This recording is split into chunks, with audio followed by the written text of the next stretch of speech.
I'm going to reuse all this lumber that I got from a house we tore down a few years ago. It used to be the rafters up in the roof, and I guess it's going to be again because I'm about to turn it into a bunch of trusses. So since it's 2x6s, what I'm going to do is cut them to length, then I'm going to rip them, make them 2x3s, and I'm going to build my trusses out of this.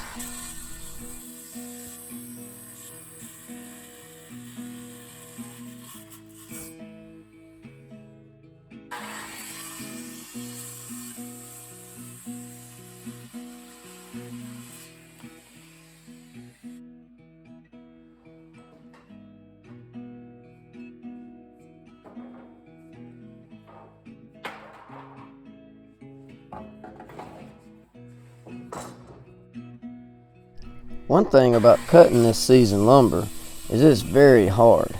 It's just pine, but I have to push the saw real slow and give it time to cut, because the saw just don't want to cut through it. It's a really good saw, and I got a new blade on it, but I'm just going to take my time and push the saw easy to keep from bogging it down.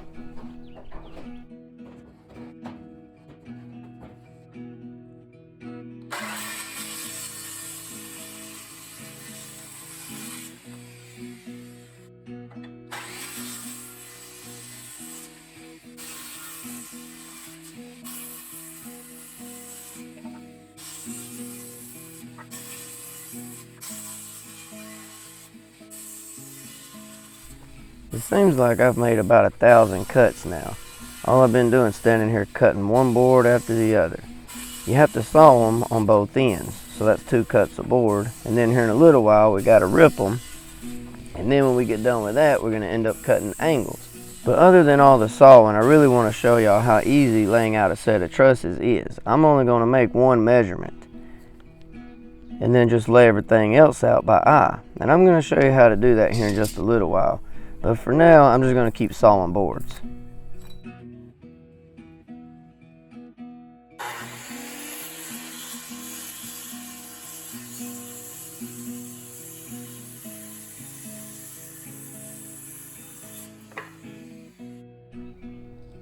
Alright, these boards measure 5 3/8. So that's going to be 2 11/16 to the center point. And a good way to check, make sure it's center, is pull your tape from the other side of the board and it should read the same thing.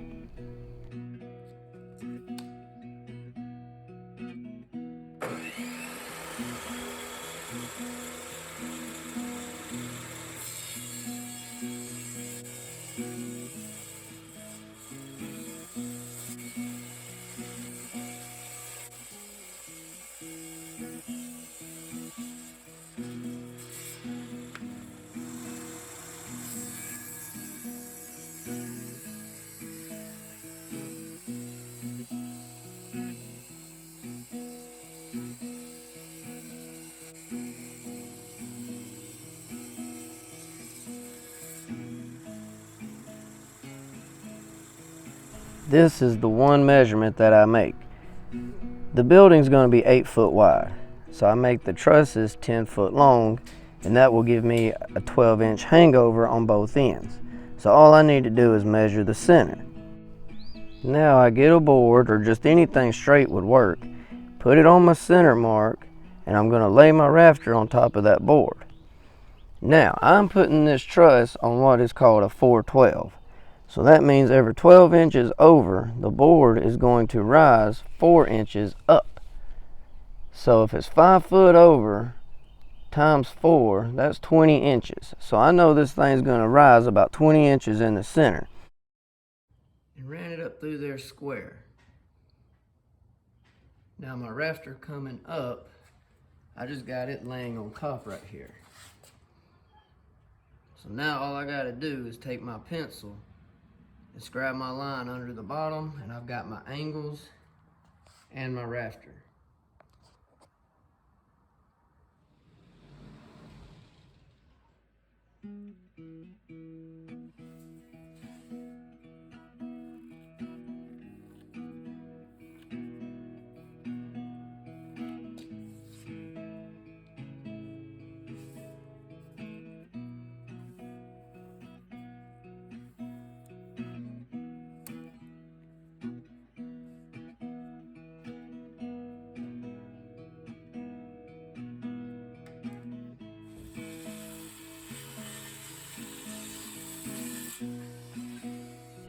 So after I make my cuts, I can use this board now as a pattern to make all the rest.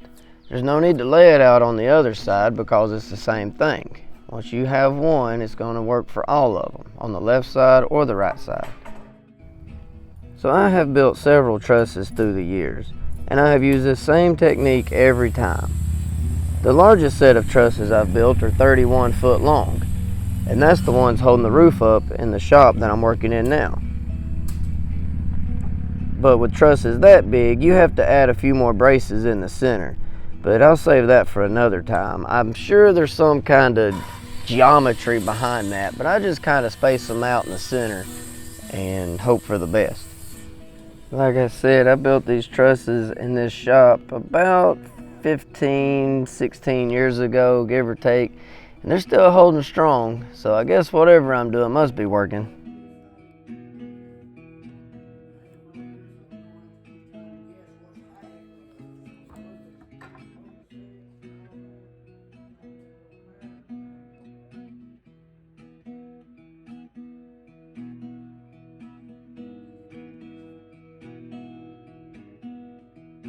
Normally you would cut all your pieces to fit in there flush, but I'm not going to do that this time. I'm just going to let them lay on top like this right here. That ain't going to bother anything. But when you cut them out flush, you have to sandwich them together using cut up pieces of plywood and a bunch of 8 or 6 penny nails. But for this little storage shed, I'm just going to nail them together using 16s.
Naturally, this one board has a knot in it. Watch how easy it breaks.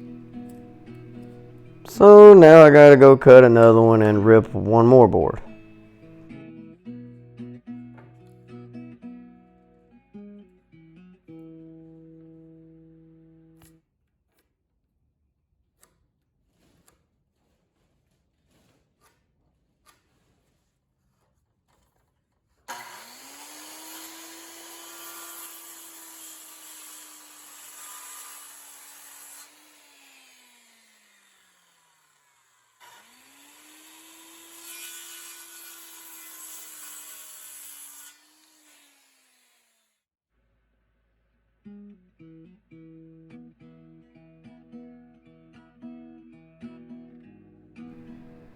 It's funny how nailing only 4 boards together can make a truss so strong.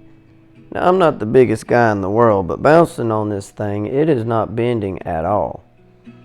So I'm very confident that after I build 8 more of these and I tie them all together using slats, it is going to make a very strong roof for years to come.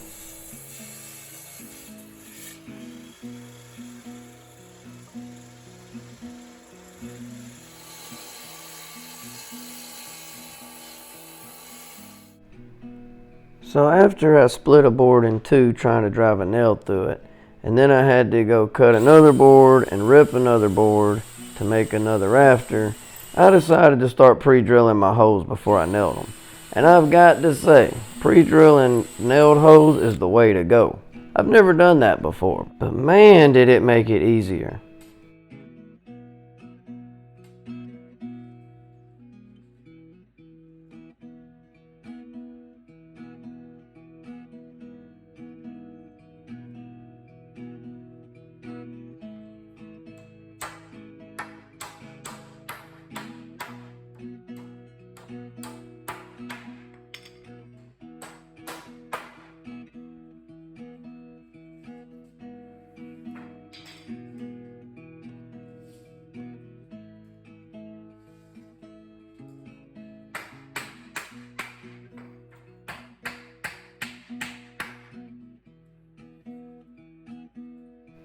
I check the boards on each one and make sure I put the crown side up.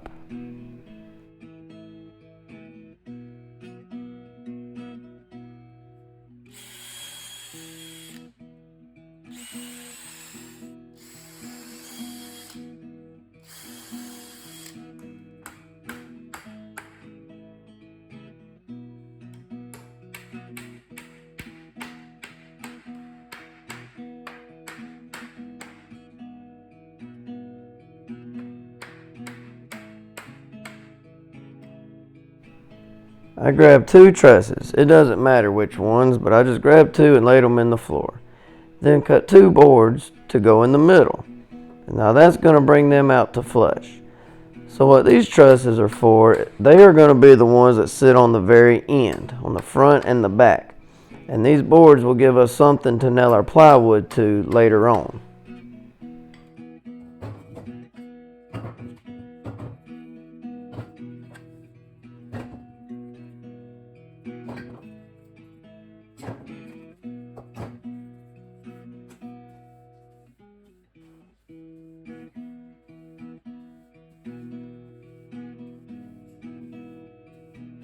Now I hope I was able to show everybody how easy it is to build some trusses. It is time consuming, and you do the same thing over and over about 100 times depending on how many you got to build, so it is very repetitive. But as you've seen, I only made one measurement in the middle. But I hope this will help y'all out later on if you decide to ever try to build something yourself. But like always, thank you so much for watching here at the house.